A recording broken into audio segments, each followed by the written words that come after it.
نادرہ بضد اصرار اسے ایک ایک کر کے تمام چیزیں کھلاتی رہی۔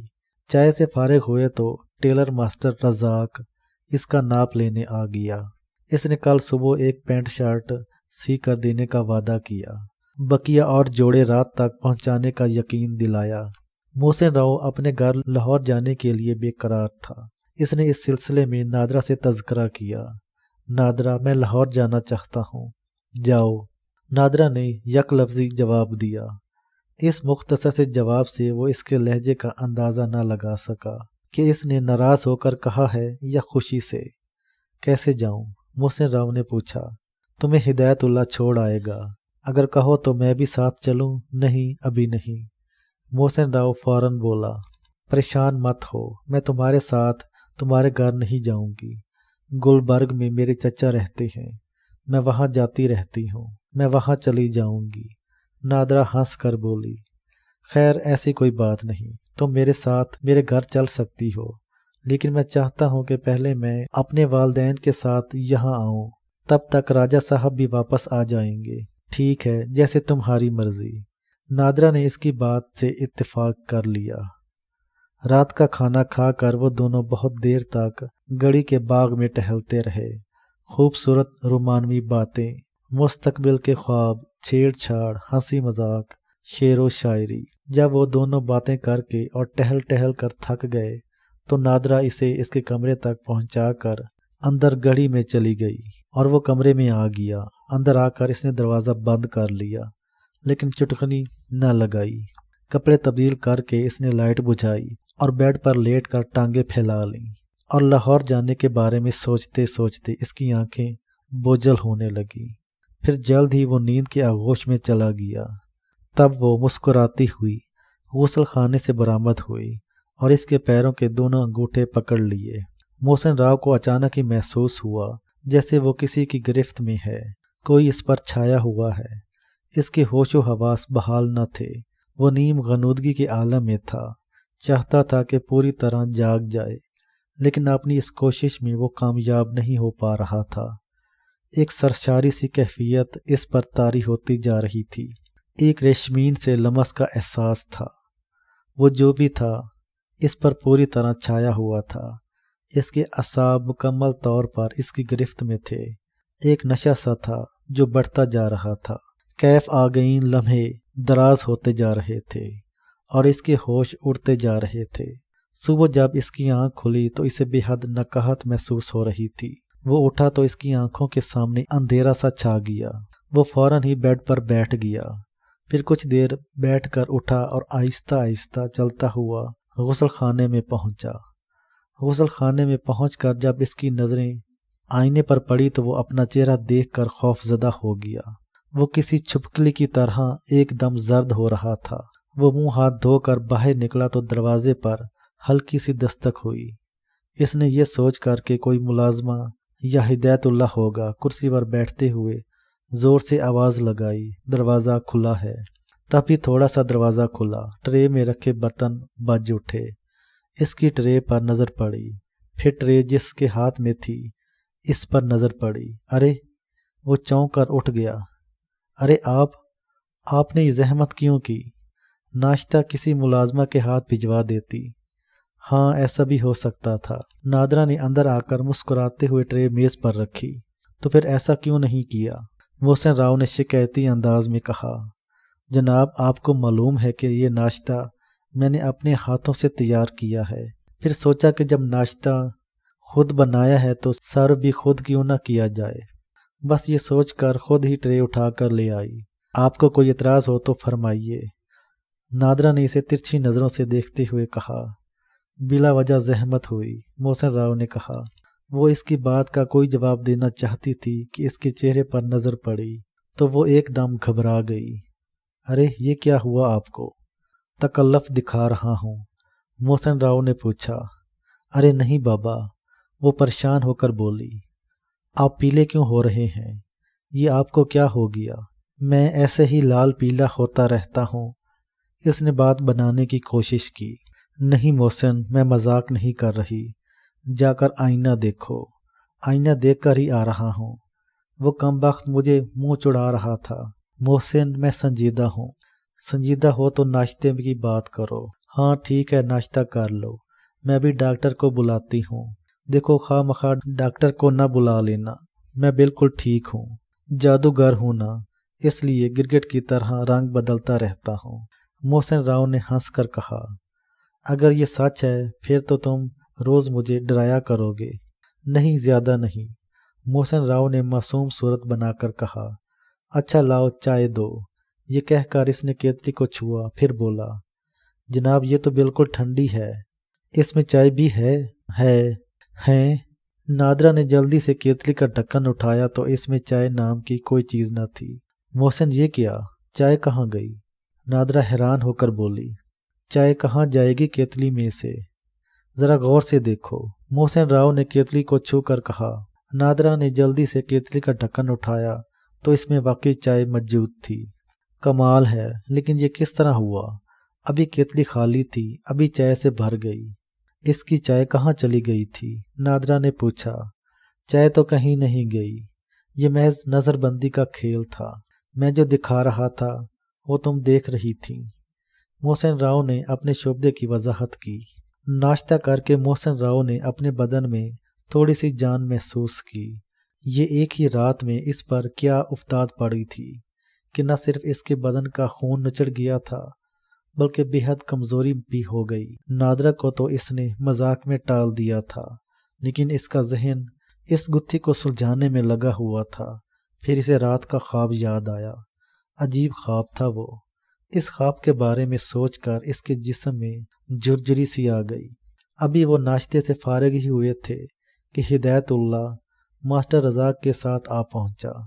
محسن راؤ نے شرٹ پہن کر دیکھی، دونوں کپڑے اس نے بہت اچھے سیے تھے۔ محسن راؤ انہیں پہن کر بہت اسمارٹ لگ رہا تھا۔ ماسٹر رزاق کے جانے کے بعد سب سے پہلی بات جو ہدایت اللہ نے کی وہ محسن راؤ کی رنگت سے متعلق تھی۔ صاحب جی، آپ اس قدر پیلے کیوں ہو رہے ہیں؟ سن لیا محسن، ہدایت اللہ نے کیا کہا ہے؟ آپ میری بات مذاق میں اڑا رہے تھے، نادرا نے کہا۔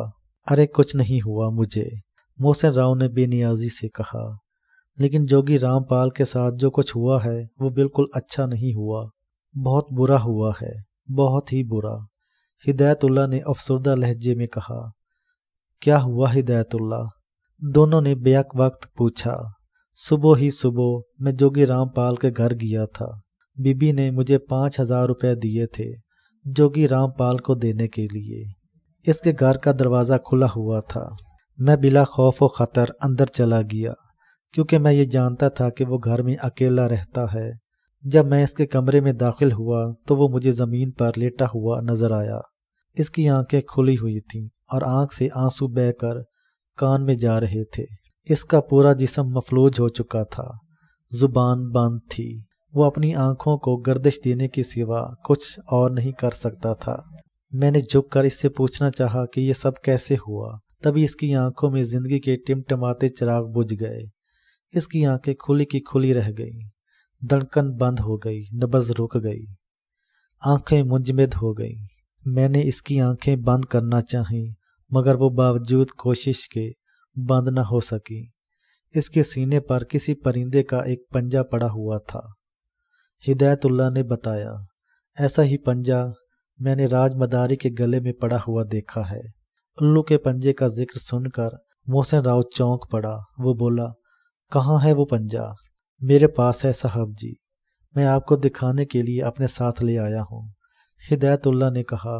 پھر اس نے اپنی قمیض کی جیب سے وہ پنجہ نکال کر اس کے ہاتھ پر رکھ دیا۔ اسے ایک نظر دیکھتے ہی اندازہ ہو گیا کہ وہ راج مداری کے گلے کا پنجہ ہے۔ سوال یہ اٹھتا تھا کہ یہ پنجہ جوگی رام پال کے سینے پر کیسے پہنچا اور اسے مفلوج کس نے کیا، اور ایسا مفلوج کہ وہ زندگی سے ہاتھ دھو بیٹھا۔ کیا فالج کا حملہ تھا؟ اگر فالج کا حملہ تھا تو رات کے شہنشاہ کا پنجہ کہاں سے آیا؟ آخر یہ حملہ کس نے کیا؟ کیا راج مداری کی بے چین روح نے اس سے انتقام لیا ہے؟ اگر ایسا ہوا ہے تو یہ چونکنے کا مقام تھا۔ خطرے کی گھنٹی بجنے لگی تھی۔ خود اس کے ساتھ بھی کچھ کم نہیں ہوا تھا۔ رات ہی رات میں وہ ہلدی کی طرح پیلا ہو گیا تھا۔ اور کمزوری کس قدر ہو گئی تھی؟ کیا یہ ایک ہی زنجیر کی دو کڑیاں تھیں؟ جوگی رام پال کے بعد کیا اگلا نشانہ راج مداری کا وہ خود ہوگا؟ محسن راؤ جوں جوں غور کرتا جا رہا تھا، پریشان ہوتا جا رہا تھا۔ نادرا، یہ جو کچھ ہوا ہے اچھا نہیں ہوا۔ محسن نے ہدایت اللہ کے چائے کے برتن اٹھائے جانے کے بعد تفتیش بھرے لہجے میں کہا، جوگی رام پال کو یقینی طور پر راج مداری نے مارا ہے۔ یہ بات تم یقین سے کیسے کہہ سکتے ہو؟ نادرا نے پوچھا۔ یہ الو کا پنجہ، محسن نے کالے دھاگے میں تعویذ کی طرح بندھا ہوا الو کا پنجہ اس کی آنکھوں کے سامنے لہرایا۔ یہ وہی پنجہ ہے جو راج مداری کے گلے میں پڑا رہتا تھا۔ اسے میں اچھی طرح پہچانتا ہوں۔ اب کیا ہوگا محسن؟ نادرا نے سہم کر کہا۔ خطرہ کم ہونے کی بجائے بڑھ گیا ہے، بہت محتاط رہنا ہوگا، محسن نے کھوئے ہوئے انداز میں کہا۔ اللہ مالک ہے، دیکھا جائے گا۔ نادرا میں اچانک جانے کہاں سے ہمت آ گئی۔ آؤ چلو، تمہیں بہرام نگر کی سیر کراؤں۔ چلو۔ محسن فوراً راضی ہو گیا۔ کیسے چلیں گے؟ اس نے پوچھا۔ چاہو تو جیپ سے چلتے ہیں، اور اگر گھڑ سواری کا موڈ ہو تو گھوڑوں پر، نادرا نے کہا۔ برسوں ہو گئے گھڑ سواری کیے، چلو گھوڑوں پر چلتے ہیں، محسن راؤ نے خوشی بھرے لہجے میں کہا۔ ٹھیک ہے، میں گھوڑے کسواتی ہوں، تم اتنی دیر میں ڈریس چینج کر لو۔ یہ کہہ کر نادرا باہر نکل گئی۔ محسن راؤ اٹھا، اس نے نئے کپڑے پہنے اور کمرے میں ٹہلنے لگا۔ تھوڑی دیر ہی گزری تھی کہ ہدایت اللہ اسے لینے آ گیا۔ گڑھی کے دروازے پر دو خوبصورت گھوڑے موجود تھے۔ محسن راؤ نے اپنی سواری کے لیے مچکی گھوڑا پسند کیا۔ نادرا سفید گھوڑے پر سوار ہو گئی۔ اس نے گھوڑے کو ایڑی لگائی اور گڑھی کے بڑے دروازے کی طرف بڑھی۔ محسن راؤ نے اپنا گھوڑا اس کے طاقوں میں لگا دیا۔ یہ ایک سرسبز علاقہ تھا۔ وہ دونوں گھوڑے دوڑاتے ہوئے کافی دور نکل آئے تھے۔ بہرام نگر کہیں بہت پیچھے رہ گیا تھا۔ نادرا کو اندازہ نہیں تھا کہ محسن راؤ اتنا اچھا شہ سوار ہے۔ خود محسن راؤ کو بھی معلوم نہ تھا کہ نادرا اتنی اچھی گھوڑ سواری کر لیتی ہے۔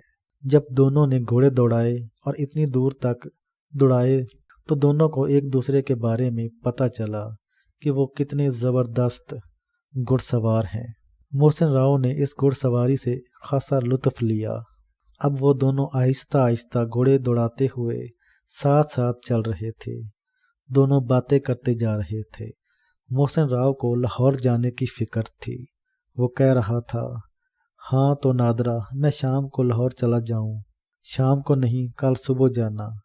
ایک دن تو اور رکو میرے پاس، پھر آج تمہارے 2 جوڑے اور سل کر آ جائیں گے۔ کپڑوں کی کوئی فکر نہیں ہے، محسن راؤ نے کہا۔ تمہیں نہیں ہوگی، لیکن مجھے ہے۔ میں تمہارے والدین کے سامنے شرمندہ نہیں ہونا چاہتی۔ ابھی محسن راؤ نے جواب دینے کے لیے منہ کھولا ہی تھا کہ اس کا گھوڑا ایک دم بڑک اٹھا۔ آنن فانن اس نے رفتار پکڑ لی۔ چشم زن میں وہ ہوا سے باتیں کرنے لگا۔ محسن راؤ کی سمجھ میں نہ آیا کہ یہ ہوا کیا۔ وہ گھڑ سواری میں ماہر نہ ہوتا تو گھوڑے کے اچانک بے قابو ہونے پر زمین بوس ہو جاتا۔ محسن راؤ کو بس یوں محسوس ہوا جیسے کسی نے اچانک پیچھے سے زوردار چابک مار دیا ہو۔ محسن راؤ نے اس کی پیٹھ پر سنبھل کر اسے ہر ممکن روکنے کی کوشش کی، لیکن رکنا تو دور کی بات ہے، گھوڑے نے اپنی رفتار بھی کم نہ کی۔ محسن راؤ کو لگام کھینچنے کی ساری کوشش رہ گئی۔ سامنے جنگل تھا۔ گھوڑا دیکھتے ہی دیکھتے جنگل میں داخل ہو گیا۔ محسن راؤ کے گھوڑے نے بڑک کر جیسے ہی رفتار پکڑی تو نادرا نے فوراً اپنے گھوڑے کو ایڑی لگائی، لیکن اس کا گھوڑا اڑیل ٹٹو بن گیا۔ وہ چل کر ہی نہ دیا۔ اس نے جب بہت غصے سے ایڑی ماری تو گھوڑا پلٹ کر دوڑنے لگا۔ نادرا نے بڑی مشکل سے اسے روکا۔ پھر اس نے گھوڑے کا رخ موڑ کر دوبارہ ایڑی لگائی تو اس مرتبہ اس کا گھوڑا جنگل کی طرف چل پڑا۔ نادرا آہستہ آہستہ اس کی رفتار بڑھاتی گئی، یہاں تک کہ وہ جنگل میں داخل ہو گئی۔ جنگل میں داخل ہو کر اس نے اپنے گھوڑے کو روکا اور جنگل کا جائزہ لینے لگی۔ جنگل میں سناٹا طاری تھا۔ محسن راؤ کا دور دور تک پتہ نہ تھا۔ گھوڑے کی ٹاپوں کے تازہ نشانات موجود تھے۔ وہ ان نشانوں کو بغور دیکھتی ہوئی ان نشانوں پر اپنا گھوڑا دوڑانے لگی۔ تھوڑا اندر جا کر یہ نشانات غائب ہو گئے تھے کیونکہ سخت زمین شروع ہو گئی تھی۔ وہ پریشان ہو گئی، اب کیا کرے؟ گھوڑے کے سموں کے نشان غائب تھے۔ جنگل میں کوئی راستہ یا پگڈنڈی قسم کی کوئی چیز نہ تھی کہ وہ اس پر چل پڑتی۔ اب محض اندازے سے ہی آگے بڑھنا تھا۔ اس نے سوچا ہو سکتا ہے آگے جا کر کوئی سراغ مل جائے۔ پھر وہ سموں کے نشانات کا اندازہ کر کے ایک طرف چل دی۔ کافی دور تک جانے کے باوجود اسے کوئی سراغ نہ ملا۔ وہ پھر واپس آئی۔ اس کے بعد اس نے ایک اور سمت سفر شروع کیا۔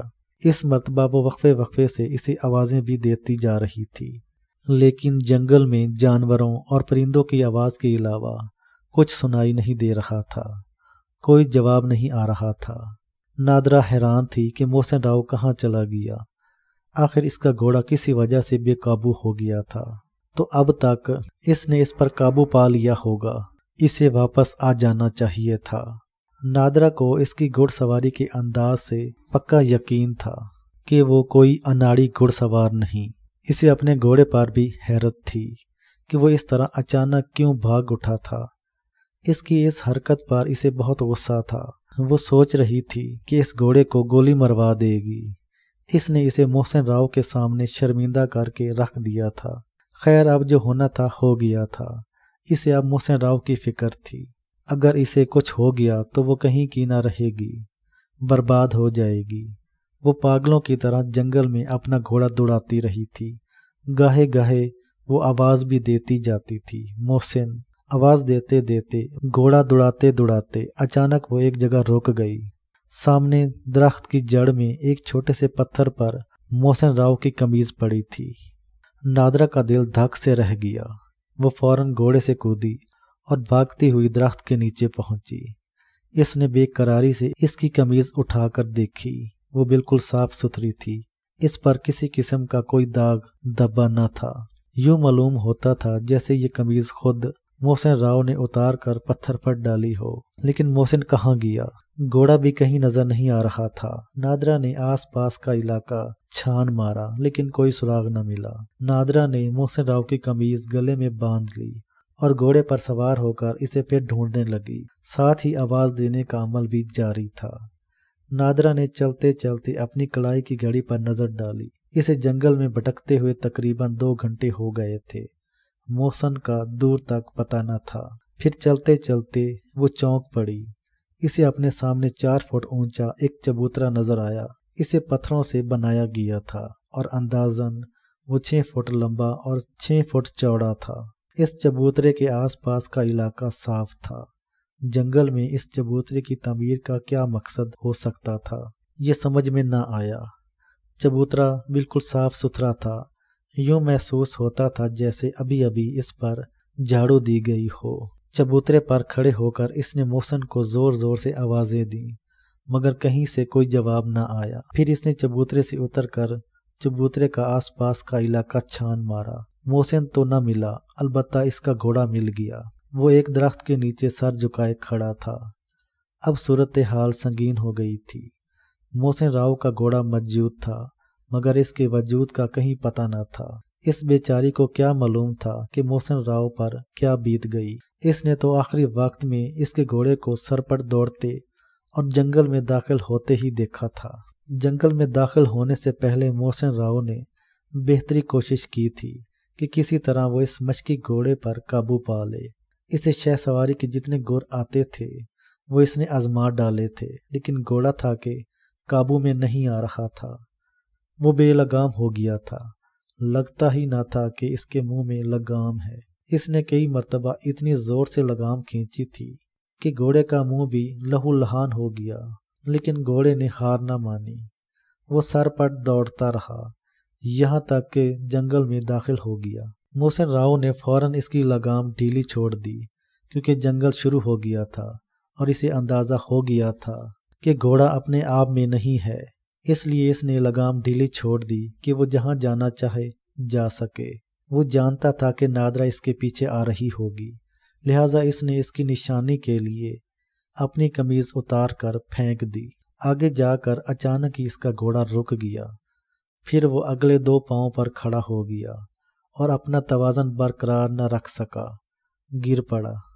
اگر محسن راؤ فوراً ہی اس کی پیٹھ سے نہ اتر جاتا تو وہ گھوڑے کے نیچے ضرور دب گیا ہوتا۔ گھوڑے سے اتر کر جب وہ سیدھا کھڑا ہوا تو اس نے اپنے سامنے ایک چبوترا دیکھا۔ اس چبوترے پر ایک سرخ قالین بچھا ہوا تھا اور قالین کے درمیان اس پر کوئی بیٹھا ہوا تھا اور محسن کی طرف اس کی پیٹھ تھی۔ اس جنگل میں یہ سنگی چبوترا، اس پر سرخ قالین اور قالین پر چادر میں لپٹا وجود، عجیب سا پر اسرار منظر تھا۔ وہ دھیرے دھیرے چبوترے کے نزدیک پہنچا اور چادر لپٹے وجود سے مخاطب ہو کر بولا، کون ہو تم؟ انسانی آواز سن کر اس وجود میں حرکت ہوئی۔ وہ چادر اوڑھے اوڑھے کھڑا ہو گیا، پھر اس کی طرف گھوما اور چادر اپنے سر سے سرکا دی۔ ریشمین چادر اس کی ریشمین بدن سے پھسل کر زمین پر آ گری۔ وہ ایک انتہائی حسین عورت تھی اور اب اس کے جسم پر لباس نام کی کوئی چیز نہ تھی۔ محسن راؤ اس قیامت خیز منظر کی تاب نہ لا سکا۔ اس نے فوراً اپنا منہ دوسری طرف پھیر لیا۔ ارے یہ کیا کرتے ہو؟ وہ ہنس کر بولی۔ اس کی آواز اور اس کی ہنسی غضب کی تھی۔ میری طرف دیکھو، میرے پاس آؤ، یہ کیا تماشا ہے؟ محسن راؤ نے اس کی طرف غصے سے دیکھا۔ تماشے تو تم دکھاتے رہے ہو میرے جادوگر، میں نے تو کوئی تماشا نہیں دکھایا۔ وہ ایک ادائے خاص سے لہرائی، پھر اس نے اپنا خوبصورت ہاتھ اس کی طرف بڑھایا اور بولی، آؤ اوپر آ جاؤ۔ اس کا خوبصورت اور نازک ہاتھ بڑھا کا بڑا ہی رہ گیا۔ محسن راؤ نے کوئی توجہ نہ دی۔ اس کا دماغ چکرایا ہوا تھا۔ یہ بات اس کے تصور میں بھی نہ تھی کہ اس طرح بھرے جنگل میں کوئی قیامت اس کے سامنے آ جائے گی، اور قیامت بھی ایسی جو اس پر ٹوٹ پڑنے کے لیے تیار تھی۔ وہ بھلا کیسے تباہ ہو جاتا؟ کیا یہ ممکن نہیں کہ تم پیروں میں پڑی چادر کو اپنے سر پر رکھ لو؟ محسن راؤ نے کہا۔ چغد! یہ کہہ کر وہ قیامت جھکی، پیروں میں پڑی چادر اٹھائی اور سر سے پاؤں تک اپنا قیامت بدن ڈھانپ لیا۔ پھر اس کی طرف دیکھتے ہوئے بولی، چلو اب اوپر آ جاؤ۔ محسن راؤ قالین بچھے چبوترے پر چڑھ گیا اور بولا، ہاں اب کہو، بیٹھو۔ یہ کہہ کر وہ خود بھی بیٹھ گئی۔ کون ہو تم؟ محسن راؤ نے قالین پر بیٹھتے ہوئے پوچھا۔ تم کیا سمجھتے ہو اپنے آپ کو؟ بہت خوبصورت ہو، جس کا دل چاہو گے توڑ کر گزر جاؤ گے۔ وہ ایک دم بگڑ گئی۔ میں نے کسی کا دل نہیں توڑا، محسن راؤ نے بڑے وثوق سے کہا۔ راکھی کے بارے میں تمہارا کیا خیال ہے؟ اس نے اشارہ دیا۔ تم راکھی کو کیسے جانتی ہو؟ اپنے بارے میں بتاتی کیوں نہیں؟ کون ہو تم؟ میں تو راج مداری کے بارے میں بھی جانتی ہوں۔ اس کا قاتل کون ہے، بتا سکتے ہو؟ میں نہیں ہوں، محسن راؤ نے کمزور لہجے میں کہا۔ تم نہیں ہو تو اور کون ہے؟ اس کے لہجے میں سختی آ گئی تھی۔ راج مداری نے تمہیں اپنے گھر میں کس قدر پیار سے رکھا، کس قدر محبت دی، تمہیں اپنا کام سکھایا، تمہاری زندگی بچائی، اور تم نے اس کے ساتھ کیا کیا؟ اس کی بیٹی کی توہین کی، اس کا دل توڑا، اس کی محبت کو محبت نہ سمجھا، پھر راج مداری کے اعتماد کو ٹھیس پہنچائی، دھوکے سے اسے قتل کروا دیا۔ راج مداری تمہارا محسن تھا، تم نے اپنے محسن کے ساتھ ایسا سلوک کیا، بولو کیوں؟ اس نے مجھ پر قبضہ کر لیا تھا، محسن راؤ نے شکوہ کیا۔ یہ کیوں بھول جاتے ہو کہ اس نے تمہاری جان بچائی تھی؟ اگر وہ ایسا نہ کرتا تو آج تم کہاں ہوتے؟ اس سلسلے میں اس کا شکر گزار تھا، میں نے اس کی بہت خدمت کی، محسن راؤ نے اپنی صفائی میں کہا۔ اسے قتل کروا کے وہ زہریلے لہجے میں بولی، واہ کیا خوب خدمت کی تم نے۔ آخر تم کون ہو؟ میرے جادوگر، میں تمہاری سزا ہوں، ایک خوبصورت سزا۔ اس نے عجب انداز میں اختیار کیا۔ کہاں سے آئی ہو؟ مجھے دیوا کالی نے بھیجا ہے۔ کون دیوا کالی؟ محسن راؤ نے پوچھا۔ وہی دیوا کالی جسے راج مداری نے مدد کے لیے پکارا تھا، اس نے بتایا۔ جب راج مداری کے لیے پکار رہا تھا تو اس وقت میں دیوا کالی کے قدموں میں بیٹھی تھی۔ راج مداری کی پکار سن کر دیوا کالی نے مجھے اشارہ کیا۔ اس کے حکم کی تعمیل میں فوراً راج مداری کی مدد کو آ گئی، لیکن وقت گزر گیا تھا، میں راج مداری کو نہیں بچا سکی۔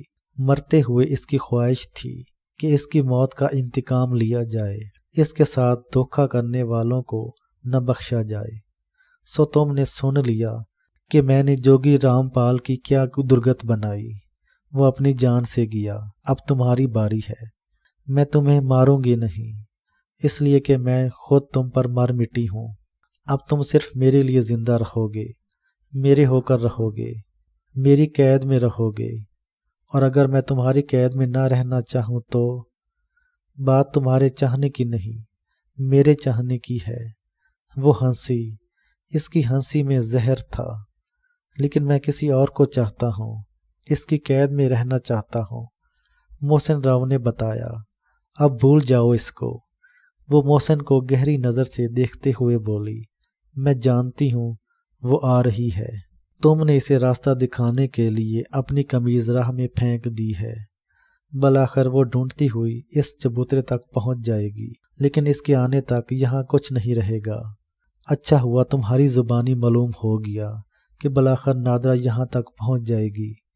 اب میں یہاں سے نہیں ہلوں گا، یہیں بیٹھا رہوں گا، اس کے آنے کا انتظار کروں گا۔ محسن راؤ نے فیصلہ کن لہجے میں کہا۔